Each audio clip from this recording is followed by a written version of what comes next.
Hello and welcome back to EAC, and today I'm going to be reviewing Knives Out, which is directed by Rian Johnson. It came out in this year, 2019, obviously, and it stars Daniel Craig, Ana de Armas. I'm not sure if that's how you pronounce her name. I'm sorry if I am pronouncing that wrong, which I have a feeling I am. But she is great in this movie, by the way. Chris Evans, Jamie Lee Curtis, Toni Collette, Michael Shannon, Christopher Plummer, a ton of amazing actors and actresses in this movie. And that was one of the main reasons why I wanted to see this film, because I did not like The Last Jedi, like, at all. And obviously Rian Johnson directed that.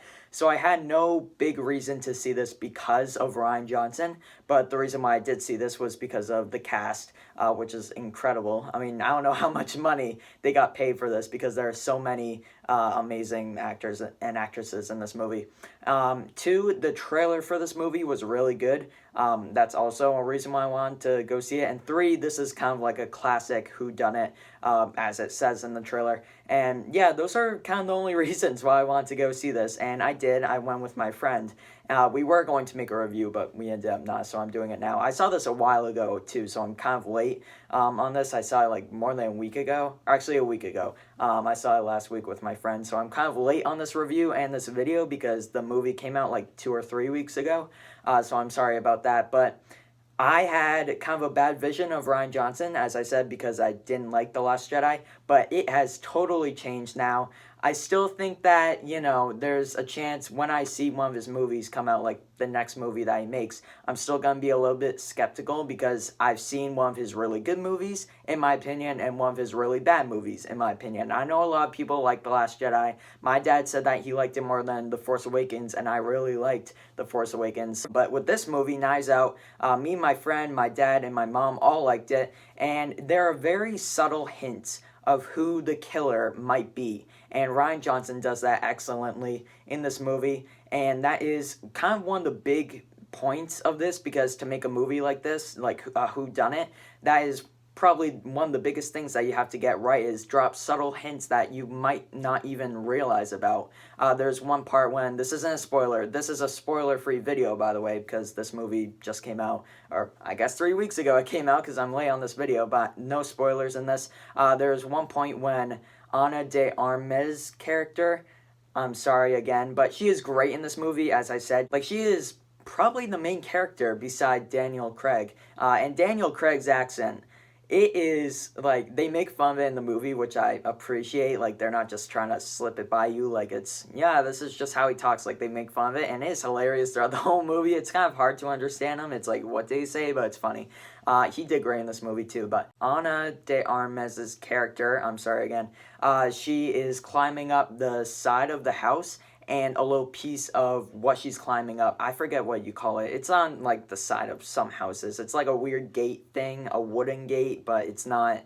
You might know what I'm talking about. If you've seen the movie, then you know what I'm talking about. But it breaks off a piece as she's climbing up. And it comes back later when the dogs are, like, bringing it back to her. And I'm not going to spoil anything, but there's a chance that she does not want that at the crime scene, so she tries to get rid of it multiple times. It keeps on coming back, like the dogs bring it back, and it's just a subtle little thing that's like, oh, a piece broke off because there has to be a little bit of tension, but it does end up coming back, and that's something really good in this movie. It had to be really good to make this a good mystery movie.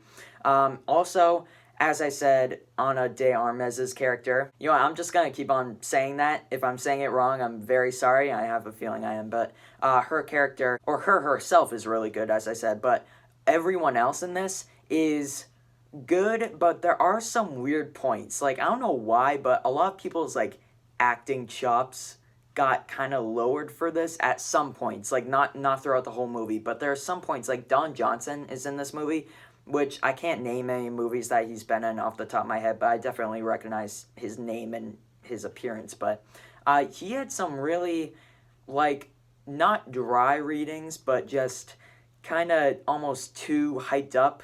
Like, if I said something like, he is the killer, I don't think he says that in the movie, but if he said that, instead of, like, he is the killer, he says, he is the killer. Like, a lot of people do that. They kind of, I don't know, they seem a bit too excited and a bit too hyped up, I guess, if you can understand what I'm trying to say. I don't know, that was just me, though. It might have just been me. Some people just, I don't know, some scenes they say their lines a bit too a bit too jumpy, maybe. That was a small point, though, a small kind of negative thing about this. But there are really not that many negative points about this movie. I really liked it. But the negative points that are in this movie, I already talked about some of the good things, like how he drops subtle hints, and everyone in the movie is good, except for at some points they're a bit off, maybe. But that's still a good point because the majority is good throughout this movie. But the 3 points that are not good, in my opinion, the ending when they find out who the culprit is, it's kind of overkill almost when they're explaining it. It's kind of hard to keep up with it. And it's also kind of insane that this person who did find out who the culprit is, that he or she, I'm not going to spoil it, is going through, all the different things that this person did and how it all just falls into place.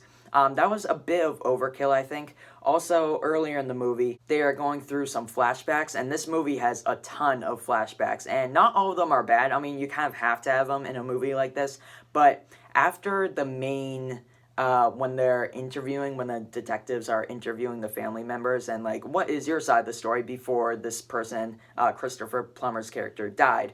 And that's not a spoiler because it was in the trailer. That's the whole point of this movie. That's the main plot. But when they finish those flashbacks, there's a small, like, maybe 5 to 10 minute, maybe 5 to like 7 minute segment when there's a flashback, and I don't know what's kind of going on because I was like, wait, is this a flashback or is this like happening now or is this referring to another scene or something? I just got a bit lost, and since there are a lot of flashbacks, that was the only time when I got a bit confused. But I could see other people getting confused throughout this movie, like, whoa, what's going on? Is this, like, real time? Has this already happened? Is this, like, alluding to something else that we didn't see? Not necessarily a flashback, but just kind of nodding back to something earlier. It does get a bit confusing, a little bit. But that was, again, kind of a small problem for me. And the last thing that I thought was a bit of a problem throughout this movie was how many characters there are. There are a ton of, as I said, great actors and actresses, but to have that, you have to kind of get everyone their paycheck. Like, Toni Collette was in Hereditary, and she was magnificent in that movie, so they put her in this movie, and I think Rian Johnson wanted to have her in it more, but because she is in it, and a ton of other great actors and actresses, it was kind of hard balancing that, and I could see Rian Johnson kind of like juggling all the characters. So I think, and I like the idea too, how there's a giant dysfunctional family who like points fingers at each other, I guess you could say, throughout the whole movie. I love that idea of it. But yeah, I think there are maybe 3 or 4 too many characters. It's just a bit jumbled at times how many characters he's trying to juggle. And I can like kind of notice that he's like, okay, we gotta give this person some screen time and this person some screen time. So that was something throughout the course of the movie that I saw as a bit of a problem. And all of my problems that I have, they're not huge problems. Like, he was able to work around them. Rian Johnson, he directed this tremendously. How everything just works out throughout the movie, or not even works out because that kind of sounds negative, but just how he is kind of able to go through some characters. But my point was, with that being a negative, is that there are too many to juggle, and it does get a bit jumbled at times. But the way he is trying to get around to all these different characters and is able to kind of do that, that's really well done by him. And also how everyone has their own iteration of the story of like, okay, I saw this person go up to Christopher Plummer's character's, I forget his name, like Horace or something. I know I'm getting that wrong, but I saw him go up to his room, and this person I think is the murderer, and all of them how they have different iterations of the story that is, obviously one of them is true. But I really like that aspect, how everyone's pointing fingers at each other, as I already said. And also, there is one more negative point. Ana de Armas's character, she has a thing when, this isn't a spoiler, I would say. It wasn't in a trailer, I don't think, so I'm sorry if this is, like, I'm obviously not revealing who the murderer or killer is or whatever, but Ana de Armas's character, she throws up whenever she lies, so that is kind of like, I've never seen that before in a movie, so that's kind of like, oh, that's kind of weird, but they use it, I think, a bit too much. There's one scene at the end that's kind of comedic that they use in, and I'm like, okay, that's fine. But at some points in the movie, she throws up, and it's kind of like letting the audience know it's like, oh, she's lying. Just kind of a red herring almost, that they just stick in there just so people can know that she's lying or not, and so characters in the film can know that she's lying or not, because she tells them that she throws up whenever she lies, and then she would throw up after she lies, of course, and people would be like, you're lying, or something like that. It just seems like, I guess, a red herring, as I said. So that was kind of a bit of a negative point as well throughout the film. She does it like 4 times, maybe even 5. But overall, this movie was really well paced. As I said, the flashbacks got a bit jumbled sometimes. The characters were jumbled at times. That throw-up idea was a bit jumbled. And at the end, when the character is explaining who the murderer is, that gets a bit jumbled. But all of this isn't like huge, grade-defying things. These are just points that could have been a lot worse if it wasn't given to a trusted director like Rian Johnson, at least in this movie, not in The Last Jedi. You guys have your own opinions about The Last Jedi. Right now, I'm just praying that The Rise of Skywalker is good. But yeah, Rian Johnson handles this movie terrifically, has all of these problems that could have happened. I feel like could have been a lot worse, because I keep on saying, oh, it was a bit annoying. It could have been a lot worse, but he was able to do all these different things to the best of his ability to make this a really, really, really enjoyable movie. I was intrigued the whole time, and also kind of, I guess, the mood of this movie, like where it takes place in a giant house. There are a lot of colors throughout this. I love the circle of knives, because because Christopher Plummer's character, he was, because he's dead, but he was a mystery writer, and that's why he has all the knives.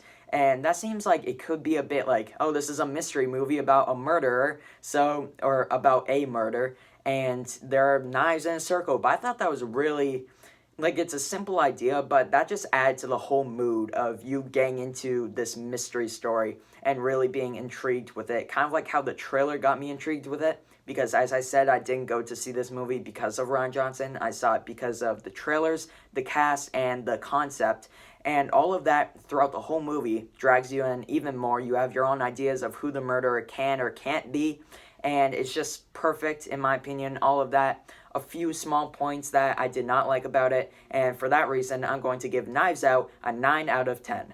Thank you all so much for watching this video. My It Chapter 2 review hopefully will be coming out very soon. I'm going to do a Christmas review on, I think, Christmas Vacation, National Lampoon's Christmas Vacation. I'm not too sure yet. I might change it, but I'm going to do that for Christmas. So this video will get posted. You're seeing it right now. My next video should be It Chapter 2, and I'm very late on that. Before, I was kind of like, okay, I gotta get this video because it's out of theaters now. It's between the point when it's out of theaters, like not in theaters anymore, but not on to buy, like on digital or the Blu-ray or whatever. It was in between that phase, and I was like, okay, I gotta get this video published between now and then. And now that it came out on digital and I think Blu-ray, I'm pretty sure, I'm just like, okay, I'll just post it whenever I can. So I'm going to try to post that video next after this one, and then the Christmas one will be after that. I really don't know. My schedule is all messed up. I was trying to post every week or every other week, but I'm just a mess right now with video uploading. So forgive me for that. But anyways, thank you all so much for watching this review on Knives Out. I really enjoyed this movie. You should definitely go see it. I think it's something for, like, this isn't rated R, and it was really weird because I went on a streak of, like, seeing R-rated movies, which I have no problem with, like, because I'm old enough to, or actually, as long as you have your parent, I think you could get into an R-rated movie. But I've just been on a big streak of going to R-rated movies, and to see a PG-13 movie like this that was really enjoyable, it was kind of almost like a breath of fresh air from not seeing, like, oh, only good movies can be R-rated movies that I've seen. But seeing a movie like this that is rated PG-13 and not rated R, they're able to make it happen and make it good while it being PG-13. And I was really happy about that. That's like really a small point because, you know, obviously PG-13 movies can be really good. PG movies can be really good. R-rated movies can be really good. And those were the movies that I've been seeing a lot. But seeing a movie like this, pretty lighthearted and just a fun, enjoyable theater experience for everyone in the family. this movie, it was really good. It was really enjoyable. That's why I gave it a 9 out of 10. I don't know why, but in this video, I feel like I was saying, like, too many negative points, even though I only have a couple and not enough positive things. So I'm just reiterating for you guys. I really enjoyed this. That's why I gave it a 9 out of 10. You should definitely go see it, especially if you're into this type of thing. But if you're not, you should go see it anyways. Like, I don't watch too many mystery movies. But as I said, the trailer drew me in, the cast drew me in, and the whole plot drew me in, even though I'm not a big mystery person, you could say, I guess. Yeah, I really enjoyed it. Thank you all so much for watching this review on it. Let me know your thoughts in the comments below. Thank you all so much for watching, and hopefully I'll see you all next time. Goodbye.